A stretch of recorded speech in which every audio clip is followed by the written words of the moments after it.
উনি বর্তমানে কিরকম আছেন আমরা একটু জানবো। জি আপু, আপনি বলেন তো আপনার কি কি সমস্যা হয়তো, আপনি একটু সমস্যাগুলো খুলে বলুন। কি কি রাখতো আপনার, কিরকম লাগতো আপনাকে? প্রথমের দিকে হ্যাঁ, প্রথমের দিকে। প্রথমের দিকে একটু বাজে স্বপ্ন। হুম। কেউ আসে বলতো যে আমাকে তাবিজ করা হয়েছে এবং ওগুলা মাঝে মধ্যে দেখতেও পাইতাম। হুম। তাছাড়া ভয় লাগতো, মনে হয়তো যে কেউ পিছনে হাঁটতেছে। হুম। আর এছাড়া হচ্ছে হাত পা জ্বালা করতো, বুক হুম। ধরপড় করতো, হুম। ভয় লাগতো খুব। অতিরিক্ত ভয় জি। লাগতো। আচ্ছা, ঠিক আছে। তো এখন এখন বর্তমান কিরকম লাগে? এখন বর্তমানে এগুলো কিছু নাই, এখন বর্তমানে ভালোই আছি আলহামদুলিল্লাহ। এগুলোতে কিচ্ছু নেই এবং কি আলহামদুলিল্লাহ ভালো ভালো আছি, আছেন। কত পার্সেন্ট ভালো মনে হচ্ছে? প্রায় মোটামুটি সুস্থ বলা যায়। মোটামুটি সুস্থ, সুস্থই বলা যায়, 99%। হ্যাঁ ওরকমই। 99% সুস্থ। আসসালামু আলাইকুম ওয়া রাহমাতুল্লাহি ওয়া বারাকাতুহু। আপনারা দেখছেন জিনো জাদু ডক্টর চ্যানেল। আমি আছি আপনাদের সঙ্গে মোহাম্মদ গোলজার রহমান। সম্মানিত হযরতগণ, আপনারা সকলেই কেমন আছেন? আশা করছি আপনারা সকলেই ভালো আছেন এবং সুস্থ আছেন। দোয়া করি আপনারা সকলেই সর্বপ্রথমে ভালো থাকেন এবং সুস্থ থাকেন, এই দোয়াই কামনা। আপনারা দেখতে পাচ্ছেন আমার এক বোন আছে আমাদের এলাকারই, বিশেষ করে আমাদের আহ, আহ, যে থানা হচ্ছে দিনাজপুর সদর, এনাদের থানা হচ্ছে চিরিবন্ধ, মানে একটা জেলায় আমাদের। তাই বলবো যে আমাদেরই এলাকারই, শুধু থানা আলাদা। এই বোনটির আপনারা দেখেছিলেন 1 মাস আগে আমরা চিকিৎসা করেছিলাম। 1 মাসের আগের ভিডিওর আমরা সংক্ষিপ্ত আকারে ভিডিওটা আমরা আমাদের স্ক্রিনে দিয়ে দিব অবশ্য। আপনারা দেখেছেন আমরা এইভাবে এই বোনটির চিকিৎসা করেছিলাম এবং কি উনার চালান জিন্নাতের সমস্যা ছিল। সেই চালান জিন্নাতের কারণে সে অতিরিক্ত ভয় পাইতো, অতিরিক্ত স্বপ্ন, বাজে স্বপ্ন, ভয়ঙ্কর স্বপ্ন দেখতো এবং কি আরো অন্যান্য সমস্যা হইতো। এখন আমরা আজকে ওনার চিকিৎসার কতদিন হলো আপু? 1 মাস হয়ে গেছে। জি, 1 মাস। 1 মাস। 1 মাস চিকিৎসাতে উনি এখন বর্তমানে কেমন আছে? আমরা এখনো ওনার পিছনে আরো হয়তো 1.5 মাসের মতো, আরো 15 দিনের মতো চিকিৎসা দিব। আমি আল্লাহর কাছে আশাবাদী উনি পরিপূর্ণ সুস্থতার প্রতি চলে আসবেন এবং কি এখন উনি বর্তমানে কিরকম আছেন আমরা একটু জানবো। জি আপু, আপনি বলেন তো আপনার কি কি সমস্যা হয়তো, আপনি একটু সমস্যাগুলো খুলে বলুন। কি কি রাখতো আপনার, কিরকম লাগতো আপনাকে? প্রথমের দিকে হ্যাঁ, প্রথমের দিকে। প্রথমের দিকে একটু বাজে স্বপ্ন। হুম।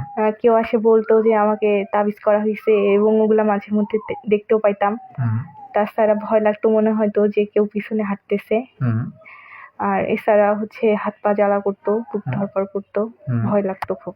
অতিরিক্ত ভয় জি। লাগতো। আচ্ছা, ঠিক আছে। তো এখন এখন বর্তমান কিরকম লাগে?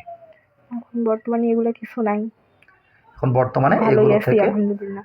এগুলোতে কিচ্ছু নেই এবং কি আলহামদুলিল্লাহ ভালো ভালো আছি, আছেন। কত পার্সেন্ট ভালো মনে হচ্ছে?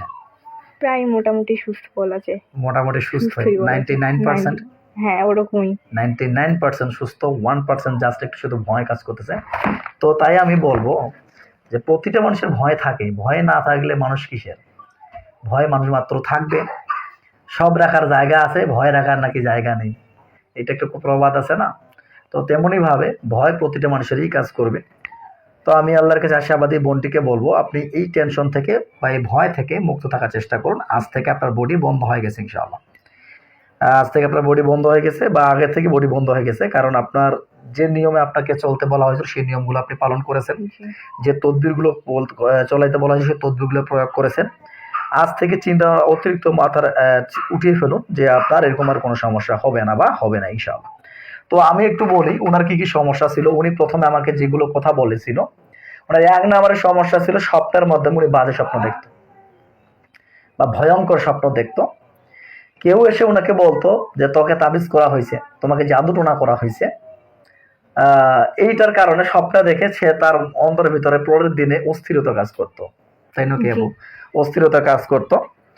এরকম তার একটা সমস্যা হইতো এবং কি সে ওই অস্থিরতার করার কারণে সে অকার সময় কোনো রগ সৃষ্টি হয়ে যেত তার বডির ভিতরে বা তার অন্তরের ভিতরে। অন্তরে রগ, বড় রগ। অন্তরে যদি রগ সৃষ্টি থাকে তার শরীরের ভিতরে অটোমেটিক্যালি রগ ছড়িয়ে যায়।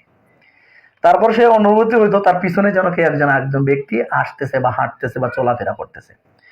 ঘুমের মধ্যে আমরা যেহেতু ওনার বিষয়গুলো লিখে রেখেছি, ঘুমের মধ্যে শরীর মাঝে মাঝে ভারী হয়ে আসতো। ওনার এই সমস্যা হইতো। অতিরিক্ত মাথা ব্যথা, প্রচন্ড রাগ, রাগ হলে কারো কথা শুনতে চাইতো না, এমন একটা অবস্থা। বুঝাইলে রাগটা তার আরো অতিরিক্ত বেড়ে যাইতো এবং কি তার অতিরিক্ত ঘুম। এখন ঘুম কি ক্লিয়ার আছে নাকি? হ্যাঁ স্বাভাবিক। ঘুম স্বাভাবিক আছে আলহামদুলিল্লাহ। আচ্ছা, উনি 5 থেকে 6 মাস যাবত কালো ছায়া দেখতো, এরকম উনি বলতেছিল আমাকে, এগুলো লেখা আছে, 5 থেকে 6 মাস যাবত কালো ছায়া দেখতো, আর বুক ধড়ফড় করতো, হাত পা জ্বালা পোড়া করতো। তো এই হলো বিষয়, এগুলোর কারণে এই সমস্যা হইতো। তো আপনাকে শুধু তদবির দেওয়া হয়েছিল নাকি কোনো ওষুধ সহ লিখে দেওয়া হয়েছিল? ওষুধও দেওয়া হয়েছিল। ওষুধ সহ লিখে দেওয়া হয়েছিল। জি, ওষুধের নামটা কি মনে আছে? সালফার 200। সালফার 200। সালফার 200 ঔষধ দোয়া এবং দাওয়ার মাধ্যমে বোনটিকে আমরা পরিপূর্ণ সুস্থতার পথে নিয়ে এসেছি। সর্বক্ষমতার মালিক একমাত্র মহান আল্লাহ তাআলা।